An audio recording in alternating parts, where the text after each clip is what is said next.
प्रिय भक्तों, मेरे प्यारे बच्चों, आज मैं तुम्हारे सामने एक देवता की तरह नहीं, बल्कि तुम्हारे संरक्षक, तुम्हारे संबल और तुम्हारे हृदय के मौन साथी की तरह बोल रहा हूं।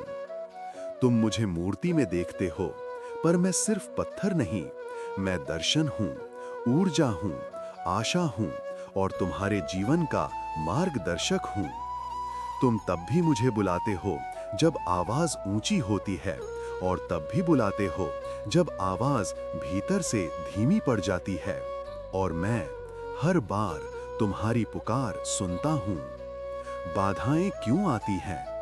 प्रिय भक्तों, तुम अक्सर पूछते हो, भगवान मेरे रास्ते में रुकावटें क्यों आती हैं? आज मैं तुम्हें सच बताता हूं।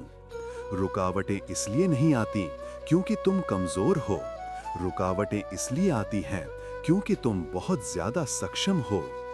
यदि मैं तुम्हारे जीवन से हर कठिनाई हटा दूं, तो तुम अपने भीतर छिपी शक्ति से कभी परिचित ही नहीं हो पाओगे। इसलिए कभी मैं खुद रास्ते साफ करता हूं और कभी तुम्हें शक्ति देकर कहता हूं, चलो मेरे बच्चे, तुम कर सकते हो। तुम्हें गिरने देता हूं ताकि तुम उठना सीखो, तुम्हें रुकने देता हूं ताकि तुम धैर्य सीखो, तुम्हें चलने देता हूं ताकि तुम अपने भीतर की आग पहचानो। जब तुम अकेला महसूस करते हो, प्रिय भक्तों, कितनी बार तुमने अकेलेपन में कहा, कोई नहीं है मेरे साथ, मैं थक गया हूं, अब मुझसे नहीं होगा।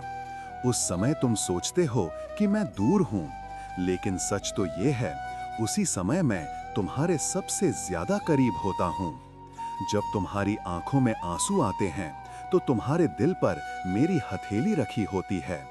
जब तुम चुपचाप दर्द सहते हो, तो मैं तुम्हारे कंधे पर हाथ रख के तुम्हारे साथ खड़ा होता हूं, बिना शब्दों के, बिना शोर के, पर पूरी करुणा के साथ। मेरे स्वरूप की हर बात एक शिक्षा है।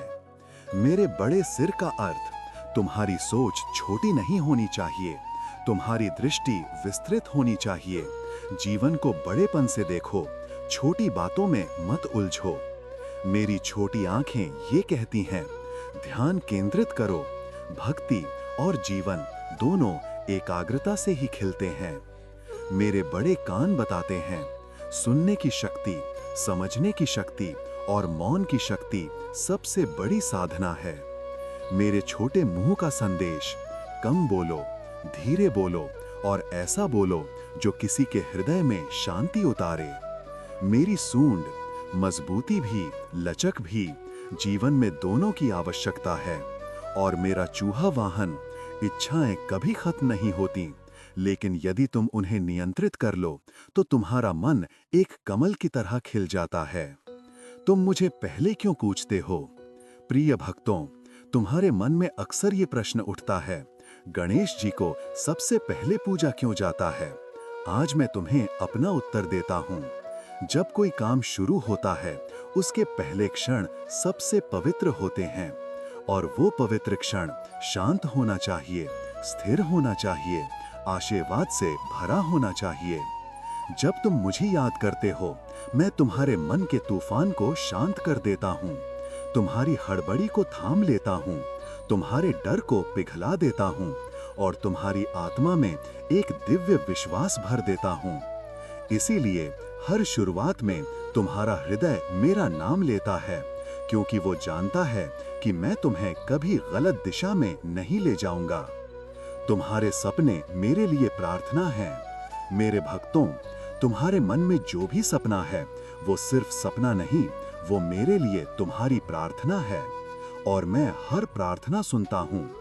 तुम्हारी चुप्पी की प्रार्थना, तुम्हारे डर की प्रार्थना, तुम्हारे आंसुओं की प्रार्थना, तुम्हारे प्रयासों की प्रार्थना, सब सुनता हूँ। तुम बस चलते रहो, हिम्मत मत छोड़ो, और जब थक जाओ तो अपने मन में मुझसे कहो, मुझे थाम लो, और मैं थाम लूंगा। अंतिम आशीर्वाद। मेरे प्यारे भक्तों, तुम जहां भी हो, जीवन की जिस भी अवस्था में हो, याद रखना, मैं तुम्हें छोड़कर कभी नहीं जाता। जब तुम गिरते हो, मैं पकड़ लेता हूँ। जब तुम डरते हो, मैं सांत्वना देता हूँ। जब तुम आगे बढ़ते हो, मैं रास्ता रोशन करता हूँ। तुम्हारा हर कदम मेरी दृष्टि में है और तुम्हारा हर सपना मेरी गोद में सुरक्षित है। अब शांत हो जाओ, सांस लो और महसूस करो, मैं यहीं हूँ, तुम्हारे पास, तुम्हारे साथ हर पल।